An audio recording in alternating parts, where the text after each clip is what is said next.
Diyos amang nasa langit, habang kami ay nagpapahinga at nagpapasalamat sa pagtatapos ng araw na ito, kami humihiling ng kapayapaan at kaligtasan. Nasusulat sa Isaiah 41 verse 10 ng iyong pangako, huwag kang matakot, sapagkat ako'y sumasa iyo. Huwag kang manglupaypay, sapagkat ako'y iyong Diyos.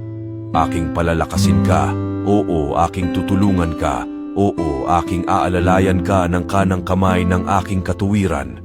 Sa iyong katunayan, ikaw ay aming kanlungan at kalakasan. Kami ay nagtitiwala na ikaw ay palaging nariyan sa aming mga pangangailangan. Ang iyong presensya at pagmamahal ay nagbibigay lakas sa amin na harapin ang bawat araw. Sa iyong mga pangako, kami nagpapatuloy na magtiwala at mag-alab na sumunod sa iyo.